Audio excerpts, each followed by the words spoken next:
예수께서 비유로 여러 가지를 그들에게 말씀하여 이르시되 씨를 뿌린 자가 뿌리러 나가서 뿌릴새 더러는 길가에 떨어짐에 새들이 와서 먹어버렸고 더러는 흙이 얕은 돌밭에 떨어짐에 흙이 깊지 아니하므로 곧 싹이 나오나 해가 돋은 후에 타서 뿌리가 없으므로 말랐고 더러는 가시떨기 위에 떨어짐에 가시가 자라서 기운을 막았고 더러는 좋은 땅에 떨어짐에 어떤 것은 100배 어떤 것은 60배 어떤 것은 30배의 결실을 하였느니라. 귀 있는 자는 들으라 하시니라. 아멘. 자, 오늘은 마태복음 13장입니다. 귀 있는 자는 들으라라는 제목으로 함께 말씀을 나누도록 하겠습니다. 천국 비유를 마태복음 13장에서는 많이 하고 있습니다. 7가지의 천국 비유를 하고 있습니다. 씨 뿌리는 비유, 그리고 겨자씨와 누룩 비유, 가라지 비유, 보화 비유, 진주 비유, 그물 비유, 있습니다. 그리고 첫 번째 오늘은 씨 뿌리는 비유에 대해서 말씀을 나누려고 합니다. 이 말씀은요, 농부가 씨를 뿌리는 모습을 보면 쉽게 이해되고 알 수 있습니다. 봄이 되면 농부는 기름진 땅에 작은 씨앗 하나를 뿌립니다.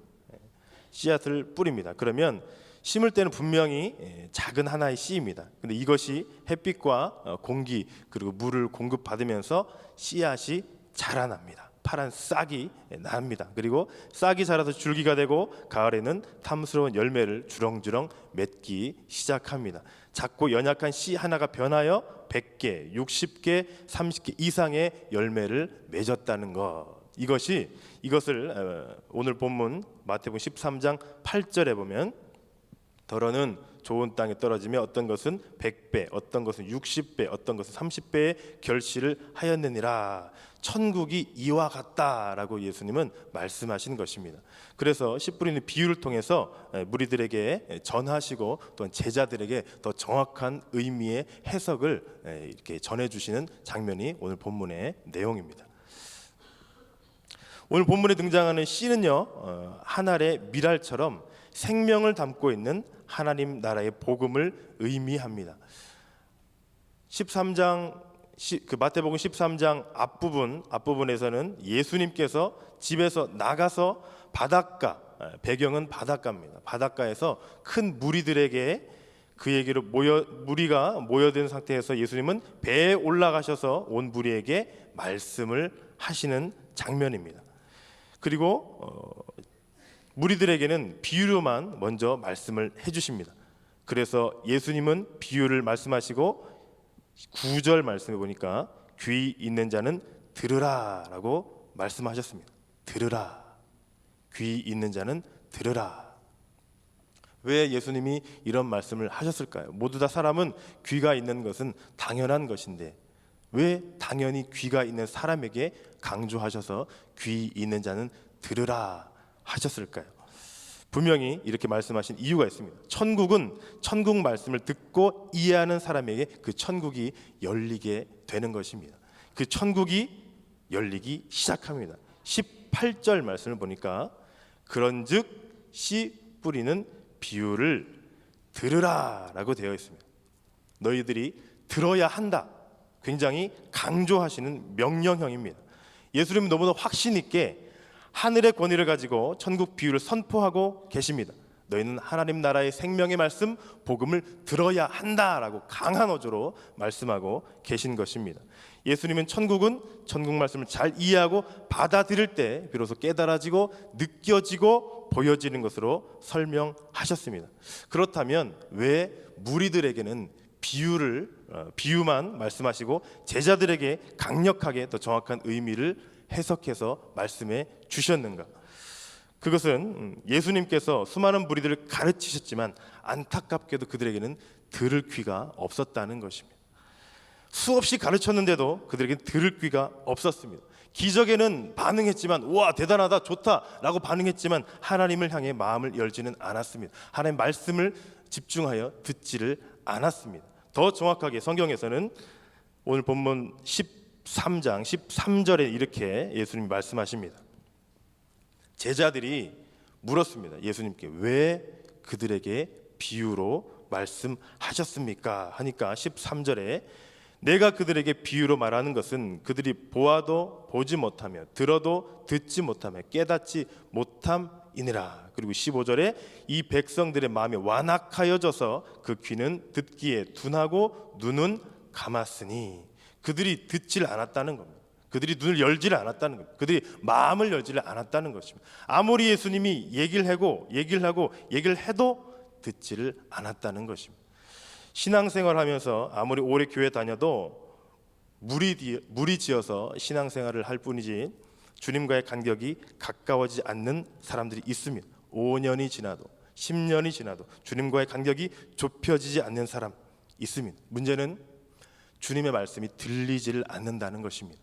세상이 시끄러운 소리, 세상에 주변에 많은 사람들의 소리는 들어도, 내 내면에서 일어나는 어떤 그 소리는 들어도 주님의 말씀이 들리지를 않는다는 것입니다. 그러면 어떻게 해야 될까요? 주님의 말씀이 들리려면 더 가까이 주님께 나아가야 됩니다. 더 가까이 주님에 나아가야 됩니다. 그래야 주님의 음성이 들립니다. 더 깊이 있게 주님과 교제하셔야 됩니다. 더욱더 주님을 찾으셔야 되는 것입니다. 다가서지 않으면 아무것도 이해할 수 없습니다. 오늘 마태복음 13장 3절에서 8절까지는 비유를 말씀하시고 19절부터 23절까지는 비유에 대해서 제자들에게 해석을 해주시는 내용입니다. 그러면 이 씨 뿌리는 비유에 대해서 하나씩 살펴보면서 어떻게 예수님이 이 비유를 통해서 말씀하시고자 하는가 은혜를 나누고자 합니다. 19절 말씀에 아무나 천국 말씀을 듣고 깨닫지 못할 때는 악한 자가 와서 그 마음에 뿌려진 것을 빼앗나니 이는 곧 길가에 뿌려진 자요. 길가에 뿌려진 사람은 악한 자가 와서 씨앗을 빼앗아간다 라고 되어 있습니다. 길가에 있는 자는 악한 자가 와서 씨앗을 빼앗아간다. 이 빼앗아간다라는 말을 근데 놀랍게도 자세히 보면 처음부터 빼앗아간다고 되어 있지 않습니다. 처음부터 빼앗아간다 되지 않고 듣는 것 자체를 깨닫지 못하는 그에게 빼앗아간다라고 되어 있습니다. 천국 말씀을 듣고 깨닫지 못할 때는 악한 자가 와서 그 마음에 뿌린 것을 빼앗나니, 깨닫지 못할 때 빼앗아간다. 말씀을 내 영혼으로 내 전 존재로 끌어안지 않으면 악한 자가 와서 빼앗아간다는 것입니다. 새들이 와서 쪼아 먹듯이 쪼아갈 것이고 빼앗아간다. 뿌리는 사람은 똑같이 뿌립니다. 똑같은 환경, 조건, 장소에서 똑같이 뿌립니다. 말씀은 똑같이 선포가 됩니다. 길가에 뿌려진 자, 똑같은 상황과 여건에서 하나님 말씀 들었는데 그 말씀 듣고도 거부하고 그 말씀에 무관심하고 깨닫지 못하는 상태의 사람을 말합니다. 이런 사람은 마음이 굳어져고 닫혀있기 때문에 아무리 설교하고 아무리 성경 가르치고 아무리 기도해도 굳어진 그 단단한 그 마음 그대로 있어서 뚫고 갈 수가 없습니다. 이런 사람은 인정사정 없이 두드려 부숴야 합니다. 그 강팍하고 교만한 마음을 깨뜨려야 됩니다. 마치 수업 시간에 선생님이 수업을 하는데 한 클래스에 보통 요즘 좀 줄어들었지만 한 40명 정도 있다고 하면 그 40명이 모두 선생님의 말씀을 다 선생님의 가르침을 그 수업을 알아들을까요? 여러분의 경험과 상상으로 한번 생각해 보시기 바랍니다. 다 알아들으면 좋겠지만 분명 그러지는 않습니다. 아무리 말씀을 전해도 아무리 기도를 해도 아무리 성경을 보아도 그것이 들리질 않는 강팍한 마음, 굳어져 있는 단단한 마음 분명히 깨부숴야 됩니다. 천국 말씀이 내 마음에 들어오지 않으면 결코 천국이 느껴지지도 않고 깨달아지지도 않고 천국을 내 것으로 만들 수도 없습니다.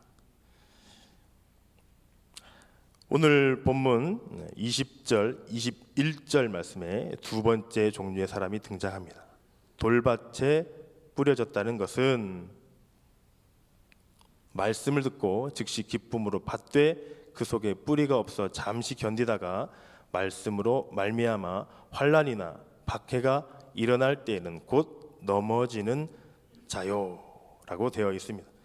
이런 사람은 처음에는 기쁨으로 받습니다. 처음에는 기쁨으로 받는데 금방 넘어진다라고 되어 있습니다. 이런 사람은요, 반응 속도가 엄청나게 빠릅니다. 굉장히 빠릅니다. 흡수력도 빠릅니다. 말씀을 때 열정도 있고 눈물도 쏟고 고백도 합니다. 그런데 문제는 기초가 연약합니다. 뿌리가 없습니다. 쉽게 은혜 받습니다. 쉽게 감동도 받습니다. 그러나 쉽게 좌절도 합니다. 쉽게 포기도 해버립니다. 고난이나 핍박이 오면 금방 쉽게 넘어져 버린다는 것입니다. 무슨 말일까요? 흙이 많지 않아서 5절 말씀을 보겠습니다. 5절 말씀 보면 더러는 흙이 얕은 돌밭에 떨어짐에라고 되어 있습니다. 돌밭이 왜 문제냐면 돌밭에 돌들이 밭의 전체를 많이 차지하고 있기 때문에 그렇습니다. 씨앗이 심어지고 자라나기 위해서는 돌들보다 흙이 있어야 됩니다. 토양이 비옥해야 됩니다. 그래야 그 씨앗이 자라날 수가 있게 되는 것입니다. 하나님과의 친밀한 교제가 부족한 것, 하나님에 대한 인격적 신뢰가 부족한 사람들의 무리를 표현하고 있습니다. 하나님하고 알기는 아는데 친하지를 않습니다. 하나님의 말씀이 귀에 들어오지를 않습니다. 사람을 만나도 우리가 인간관계를 해도 대화가 안 되면, 소통이 안 되면, 관심사가 다르면 도대체 사람한테 얘기하는 것이 뭘 얘기하는 건지 모를 때는 관계를 지속하기 힘듭니다. 인간관계도 그렇습니다. 예배드리면 은혜롭습니다. 기도하면 마음도 가볍습니다. 그러나 돌아서면 그걸로 끝입니다. 그걸로 끝. 예배드린 이후에 그 이후에 삶으로 지속돼야 되는데, 그 은혜가 계속적으로 흘러가야 되는데 그렇지를 않는다는 것입니다.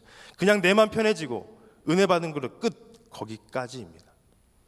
삶으로 지속되지 않고 뿌리 내리지 않고 그냥 그것으로 마감을 해버리는 것입니다. 마치 좋은 프로그램 하나 보는 것과 별 다를 게 없는 것입니다.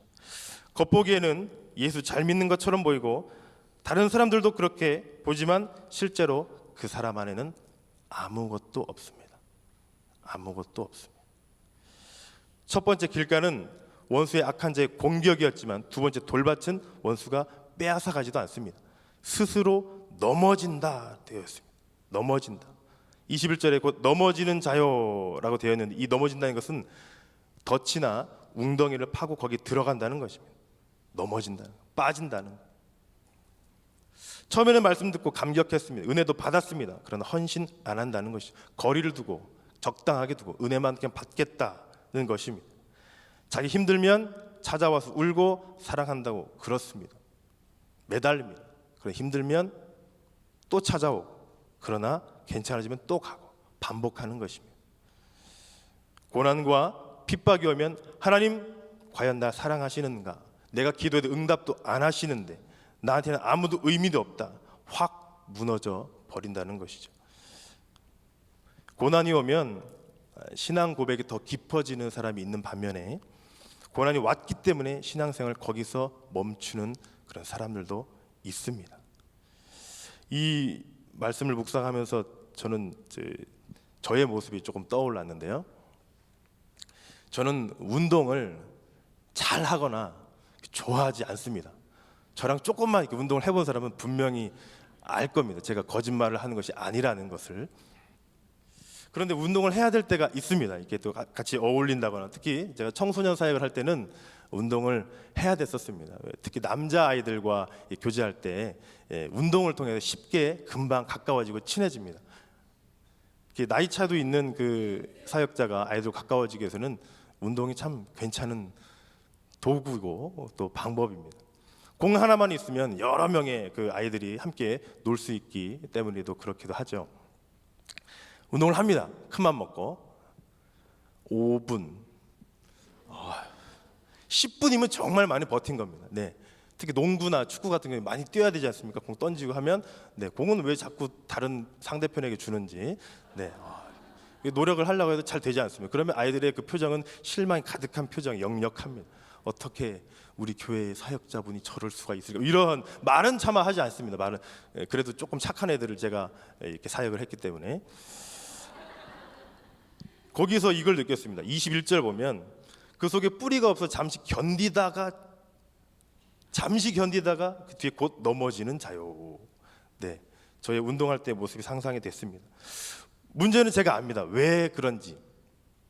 아이들과 함께 즐겁게 운동하고 뛰어놀기 위해서 그만큼 연마하지 않았습니다. 체력도 키우지 않았고 그 운동할 때 그 기술들도 키우지 않았고 무엇보다 좋아하지 않습니다. 네. 마음이라도 좋아해야 마음이 가야 이렇게 뭔가 움직이고 준비도 하고 혼자 이렇게 해보는데 결코 그렇지 않는다는 것이죠. 평소에 이 돌박과 같은 사람은 평소에 하나님과 더 깊이 사귀지 못했습니다. 인생의 위기가 왔을 때 나는 말씀도 듣고 싶지 않고 예배도 드리고 싶지 않고 하나님을 등지고 싶다라고 하는 것은 정말 힘들다라는 것이기도 하지만 한편으로는 인생이 평탄할 때 하나님과 그냥 그럭저럭 알고 지내기만 했다는 것입니다. 더 깊이 있게 더 좋은 관계로 더 하나님과의 관계를 신뢰하는 관계로 쌓지 못했다는 것입니다. 평소에 그렇게 그냥저냥 지냈다는 것입니다. 오늘 씨 뿌리는 비유에 세 번째 종류의 사람이 등장을 합니다. 세 번째 22절 말씀에 가시떨기에 뿌려졌다는 것은 말씀을 들으나 세상의 염려와 재물의 유혹에 말씀이 막혀 결실하지 못하는 자요라고 되어 있습니다. 이 사람은 흙도 좋습니다. 말씀도 들었습니다. 땅도 좋습니다. 뿌리도 내립니다. 싹이 터서 줄기를 힘차게 뻗어 나가려고 하는데 문제는 막혀버립니다. 이 가시떨기에 기운 센 가시떨기에 막혀버린다는 것입니다. 이 가시나무는 굉장히 번식력이 강합니다. 빨리 퍼져나갑니다. 힘도 셉니다. 가시떨기는 이 세상의 걱정과 돈의 유혹을 말합니다. 세상 것은 좋을 때는 유혹거리고 안 좋을 때는 걱정거리입니다. 돈도 즐거움도 의식주도 다 하나님이 필요에 의해서 하나님이 필요하기 때문에 인간에게 주신 것입니다. 그런데 그것에 미쳐서 그것에 혈안이 돼서 그것이 전부인 것처럼 의식하고 살아가면 하나님보다 더 그것을 사랑하게 되고 세상에 빠지게 되고 유혹에 빠지게 되고 근심 걱정하며 살게 된다는 것이죠. 크리스찬이지만 세속적인 사람들, 가시떨기와 같은 사람들입니다. 세상이 너무 좋아서 세상 것으로 내 안에 가득 채웠기 때문에 은혜가 충만하지 않고 세상이 충만하기 때문에 하나님이 여기에 마음에 자리 잡을 공간이 없는 것입니다. 하나님 말씀이 들어와도 내 마음에는 너무 비좁아서 하나님이 있을 자리 없습니다. 하나님의 자리를 차지할 수가 없는 것입니다. 마치 집안에 가구나 물건이 많이 있으면 가득 차면 선택을 해야 됩니다. 다 이것을 우리 집안에 들여놓을 수는 없으니까 무언가 선택하고 어떤 것은 정리를 해야 됩니다. 더 그 주인이 더 가치 있게 생각하는 물건이 무엇이냐에 따라서 이렇게 판가름이 나겠지요. 무엇은 남겨두고 무엇은 빼내야 되고 정리를 해야 됩니다. 그런데 이 가시떨기와 같은 사람은요, 하나님의 것을 빼낸다는 것입니다. 정작 필요한 게 그 사람에게 무엇인지를 모른다는 것입니다. 더 중요한 것 하나님의 것을 빼낸다는 것입니다. 이런 사람은 토양 자체는 비옥한데 세상에 물든 사람입니다. 하나님 만난 체험도 있습니다. 눈물 흘리며 회개도 했습니다. 하나님 나를 도와주셔서 인생의 위기 가운데 극적으로 나를 건져주신 경험도 있습니다. 그러나 지금은 세상이 좋아요.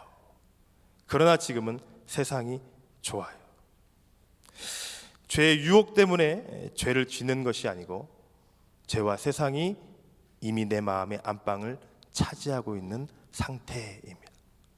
크리스찬이지만 더 자라나다가 좌절하기를 반복하고 결국은 열매를 맺지 못하게 되는 것이죠.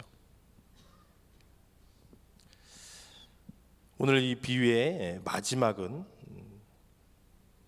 진정한 천국을 맛보고 천국을 소유하는 경우를 예수님이 소개하고 계십니다. 23절 말씀입니다. 23절 말씀. 좋은 땅에 뿌려졌다는 것은 말씀을 듣고 깨닫는 자니 결실하여 어떤 것은 100배, 어떤 것은 60배, 어떤 것은 30배가 되느니라 하시더라. 이 경우는 씨가 잘 준비된 옥토에 뿌려져서 정상적인 성장을 하는 것을 말합니다. 천국 말씀을 듣고 그 말씀을 어린아이처럼 좋아하고 흡수하여 그 말씀을 잘 깨닫고 자기 것으로 삼는 사람을 이야기하고 있습니다. 좋은 땅에 뿌려졌다는 것은 그 말씀을 듣고 깨닫는 것입니다. 그것을 부여잡고 끌어안는 사람입니다. 말씀을 들을 때뿐 아니라 들은 이후에도 말씀을 전 존재로 온몸으로 받아들인 사람, 옥토와 같은 심령이 있는 사람은 주님께 집중하는 사람입니다. 주님을 주목하는 사람입니다. 주님을 바라보는 사람입니다. 주님과 함께하는 사람입니다. 늘 항상 언제나 내 마음의 중심에 주님을 모시는 사람입니다. 주님과 인격적인 사귐이 있기 때문에 주님을 전적으로 신뢰하는 마음을 갖습니다. 이런 사람은 어떤 고난과 핍박이 와도 유혹이 와도 그것 아랑곳하지 않고 더 주님을 의지합니다. 더 주님께 간구하며 나아갑니다. 이러한 심령은 새 속에 물들지 않은 청결한 마음을 가진 사람입니다. 마음이 청결하면 하나님도 보고 하나님의 음성도 듣고 하나님과 함께 할 수 있습니다. 이 사람은요 어떤 특별한 행동을 한 것이 아닙니다. 그저 천국 말씀을 잘 받아들였습니다. 아멘 했습니다. 전적으로 아멘 했습니다. 무엇은 되고 무엇은 아니고 이것은 받아들이고 이것은 저버리고 이것이 아니라 모든 것을 다 아멘으로 받아들이는 것입니다. 하나님의 말씀이 자기 안에 깊숙이 들어오면서 나를 깨뜨리고 바꿔버리는 좋은 변화의 열매가 맺혀지는 것입니다. 우리는 이 천국 비유를 통해서 깨닫는 바가 있습니다. 천국 말씀은 누구에게나 똑같이 뿌려졌다는 것입니다. 똑같이 남녀노소, 빈부격차, 동서고금 막론하고 모두에게 똑같이 뿌려졌다는 것입니다. 일부러 길가나 돌밭이나 옥토에 뿌린 것 아닙니다. 햇빛과 단비를 선인이든 악인이든 고루 내려주시는 하나님께서 천국에 들어갈 수 있는 이 생명의 말씀을, 복음을, 말씀을 밭의 종류와 상관없이 모든 사람에게 뿌려졌다는 것입니다. 동일하게 이것이 은혜입니다. 받아들이지 않아도, 거절을 해도, 중간에 포기해도 뿌려주신다는 것입니다. 똑같이 천국 말씀을 뿌렸는데 길가와 같은 사람 이렇게, 돌밭과 같은 사람 이렇게, 가시떨기와 같은 사람 이렇게 다르게 반응한 것입니다. 복음은 누구에게나 뿌려져야 합니다. 사람 차별하지 않고 누구에게나 똑같이 뿌려져야 되는 것입니다. 우리의 가정에, 직장에, 사회에, 민족과 열방에 복음을 뿌려야만 하는 사명이 우리에게 있습니다. 예수님 모든 족속으로 제자를 삼으라고 명령하셨습니다. 땅 끝까지 주의 복음을 증거하라고 하셨습니다. 이것은 전 인류에게 하나님의 선포하시는 메시지이고 또한 우리에게 말씀하시는 바입니다. 또 이 말씀이 모든 사람에게 선포되었다고 해서 모든 사람들이 다 받아들이는 것은 아니라는 사실입니다. 각자 마음 상태에 따라서 말씀을 받아들이는 것이 다릅니다. 모두가 좋은 밭, 모두가 옥토이면 얼마나 좋겠습니다. 모두가 준비된 마음이면 얼마나 좋겠습니까? 그러나 성경은 그렇지 않다는 것을 보여줍니다. 하나님의 말씀이 내게 들려오는 동안, 하나님의 말씀이 내게 들리는 그 시간에 여러분 옥토의 마음을 준비하시기 바랍니다. 천국 갈 수 있는 길 열어놓으신 분 하나님이십니다. 하나님께서 우리에게 제시해 주신 유일한 예수 그리스도, 그분을 보여주셨습니다. 보내주셨습니다. 그리고 우리에게 알려주셨습니다. 선포해 주셨습니다. 그런데 그 예수님을 믿고 따르고 섬기고 내 마음에 모시는 것은 우리가 해야 할 몫이요 결단입니다. 씨 뿌리는 비유는 그 씨가 좋은 씨냐 나쁜 씨냐의 문제가 아니라 밭을 어떻게 준비할 것이냐, 이것이 문제입니다. 내일 내가 할 수 있는, 내가 살아갈 수 있는 호흡과 기회를 주시는 분은 하나님이십니다. 그건 하나님의 은혜입니다. 그런데 오늘이라는 이 시간에, 오늘 이 시간에 내가 여기에서 하나님 앞에 더 헌신하겠다, 더 결단하겠다, 더 전적으로 좀 신뢰하겠다라고 결단하는 것은 내가 해야 될 몫입니다. 우리가 해야 될 몫입니다. 겉보기에는 예수 잘 믿는 것처럼 보이는 사람이 있습니다. 그러나 속을 보면 그렇지 않습니다. 이런 사람들 개간해야 됩니다. 마음을 갈아엎고 회개하고 부르짖어야 합니다. 하나님에 대해서 거의 무반응인 상태인 사람, 아무런 말씀에 자극에도 반응하지 않는 사람, 몸부림쳐야 됩니다. 돌짝밭 같은 그 영혼을 갖고 있는 사람, 돌짝 걷어야 됩니다. 그리고 고운 흙으로 채워야 합니다. 인간적인 생각과 계획, 세상적인 가치관을 가진 그 돌짝들 다 걷어내고 하나님의 말씀으로, 예배로, 기도로 채워야 합니다. 그래야 하나님의 은혜가, 하나님의 사랑이 천국을 또 소유할 수가 있게 됩니다. 그렇게 할 때에 은혜가 회복되고 눈물이 회복되고 감사와 감격이 회복되는 것입니다. 가시밭과 같은 영혼, 가시떨기 걷어내도 계속 차오릅니다. 끈질깁니다. 계속 잔뿌리가 남아서 또 나옵니다. 그러나 평생을 포기하지 않고 안목의 정욕과 육신의 정욕과 이생의 자랑을 뽑아내며 살아야 합니다. 이 땅에서 세상을 내려놓지 않는 한 하늘을 품을 수는 없습니다. 결단해야 됩니다. 성령님께서 도와주실 것입니다. 이러한 기도가 우리의 기도가 되었으면 좋겠습니다. 주여, 나를 깨워주시고 부숴주시고 이 돌들 제거하여 주시옵소서. 가시떨기 성령의 불로 태워주시옵소서. 나 염려와 근심과 쾌락과 재물의 유혹을 모두 사라지게 하여 주시옵소서. 내가 하나님을 바라보는데, 하나님께 나아가는데, 하나님께 자라가는데 결코 방해가 되지 않게 하여 주시옵소서. 내 영혼이 자랄 수 있도록 도와주시옵소서. 간구하며 나가는 저와 여러분 되기를 축복합니다. 주님의 말씀으로 천국을 누리며 살아가는 저와 여러분이 되기를 축복합니다. 우리 이 시간에 내가 주인 삼은 모든 것 다 내려놓고 오직 주님만을 바라보겠습니다 라고 결단하며 함께 찬양하길 원합니다.